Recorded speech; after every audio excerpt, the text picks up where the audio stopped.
اسمع اسمع المحترم عبد الله السماك بيقول ايه.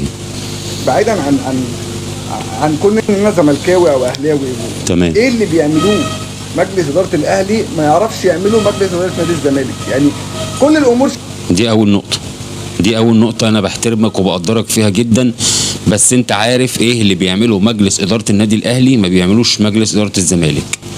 مجلس اداره الاهلي شغال لاجل الكيان، شغال تحت بند او شعار صالح سليم بتاع الاهلي فوق الجميع، شغال لاجل النادي الاهلي انه يفضل فوق ويفضل رقم واحد، مش زي مجلس اداره نادي الزمالك اللي شغال علشان خاطر المناصب. كل واحد همه الكرسي اللي قاعد عليه، كل واحد همه المنصب اللي هو فيه، كل واحد عايز يطلع باللقطه ويطلع بالحوار وبالحدوته ويركب الترند.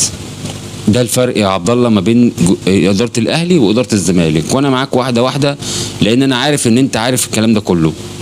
احنا شايفين كل حاجه، يعني الموضوع تمام. يعني انت شايف اداره الاهلي وشايف اداره الزمالك وعارف دول مين ودول مين، انت عارف كل حاجه. انا بسال سؤال لاداره نادي الزمالك، انا ده اللي بقول، عشان احنا دلوقتي كان حالتنا حته ارض راحت، ودلوقتي علينا 3 قواضي وايقاف قيد، وفي قواضي ثانيه هتظهر لنا الفتره اللي جايه. فانت دلوقتي يعني بدل ما انت بتجيبنا لقدام انت رجعتنا لورا من ورا، يعني ولسه هرجعكم لورا كمان. كان حالتنا حته ارض، انت جيت ضيعت الارض وعملت لنا ديون وقواضي، يعني انت جيت بوظت لنا الدنيا. ايه الصعب في اداره نادي؟ يعني انت ايه اللي نجحت فيه في نادي الزمالك يا كابتن حسين؟ ايه اللي نجحت فيه؟ احنا متمرمطين في كابتن محمود الخطيب وعدهم باستاد. أيوة. يعني كابتن محمود الخطيب بيعمل لهم استاد لجمهور النادي الاهلي، انت عملت لنا ايه؟ انت والتنفيذ حصل كل حاجه مننا. يعني والله العظيم بجد انتوا قلتوا ان انت، وما تخلينيش احط الموضوع في دماغي يا مدام لميس وخلاص انا مسكت رئاسه نادي الزمالك والموضوع انتهى والكلام اللي كان قديم ده مش هيحصل تاني، وعشمتنا وقلت لنا كلام، ودلوقتي لا يا عبد الله، في اهم جمله قالها، ده انت نسيت اهم جمله قالها، الشعب المصري كله ضحك عليها. انا هسوق المركب وهي مخرومه يا استاذه لميس، المركب لو فيها خرم انا هسوق المركب وهي مخرومه، ودي كلمه لازم نتحاسب عليها يا عبد الله، اقسم بالله. الزمالك يعني في ذمه الله، الحمد لله بفضل الله، شكرا سبحان الله، الموضوع لا اله الا الله. الزمالك بيشحر، يعني انت عليك اصلا فلوس، يعني دلوقتي انت عليك فلوس ومعكش فلوس مرتبات للعيبه اللي موجوده حاليا، ومعكش فلوس تجيب صفقات اصلا. مظبوط. والارض اللي انت كنت مسدود عليها واخد قروض على حسها وعلى بصراحه يعني راحت منك.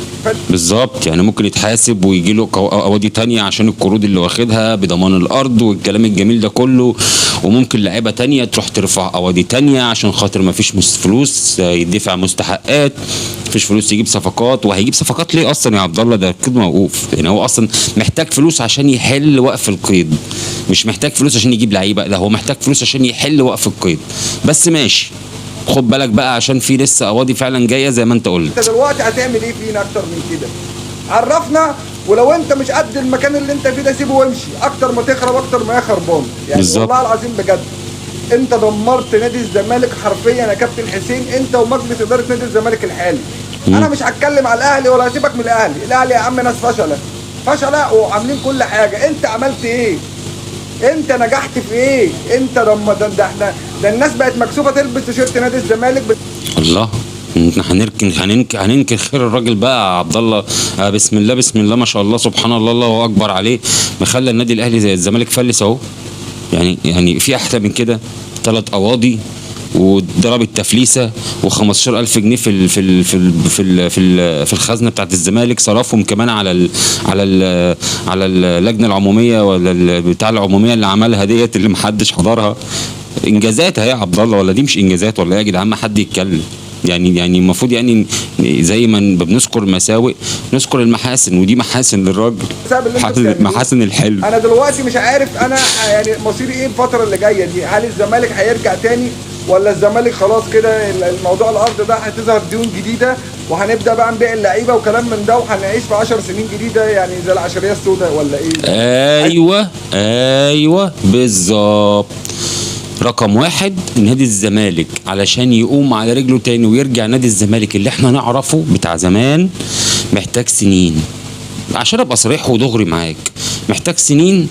وقبل السنين اللي هو محتاجها محتاج ناس بتحب نادي الزمالك بجد، محتاج ناس يعني يهمهم نجاح نادي الزمالك بس، لا يهمهم فلوس ولا يهمهم مناصب ولا يهمه انا ابقى ايه، انا ابقى فين، انا ابقى شغال في ايه، مش مهم. المهم ابقى في خدمه نادي الزمالك، المهم ابقى تحت امر نادي الزمالك في اي وقت وفي اي منصب وفي اي مكان وفي اي بلد وفي اي حته وفي اي يعني بص، محتاجين ده، محتاجين ابناء نادي الزمالك اللي بيحبوا نادي الزمالك بجد.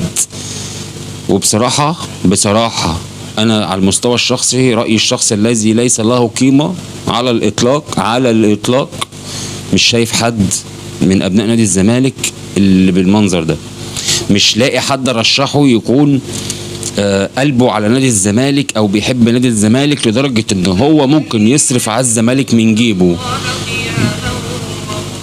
يعني سبحان الله، الله اكبر على الحاجات اللي بتنزل لوحدها ديت وفالحلوه، مش عارف اقول ايه.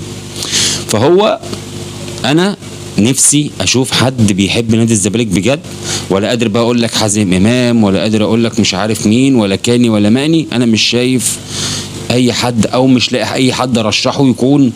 انا طبعا ده رايي الشخصي اللي هو ملوش قيمه بالنسبه للزملكاويه كلهم، انا عارف ده كويس، بس بجد نادي الزمالك محتاج ناس تحبه بجد، ناس ما يهمهمش كراسي، ما يهمهمش مناصب، ما يهمهمش فلوس، يهمهم نادي الزمالك يرجع لوضعه الطبيعي في الدوري وفي افريقيا وفي كل حاجه عايزين نفهم، اطلع بعد اذنك وضح للجمهور وقول الحقيقه.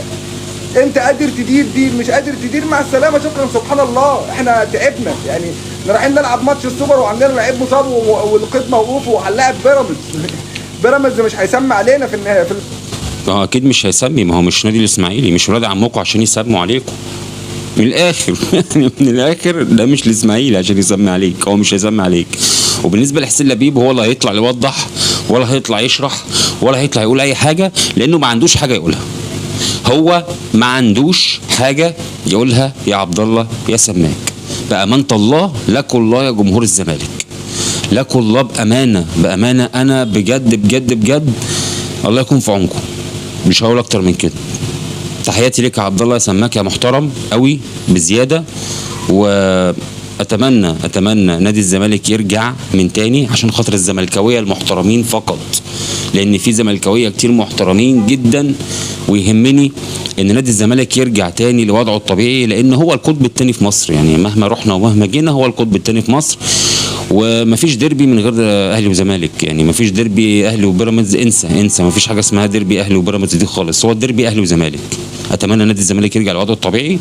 ولو عجبك الفيديو ما تنساش تعمل لايك وتشترك في القناه وتفعل الزر عشان يوصلك كل جديد. شكرا ليكم والسلام عليكم.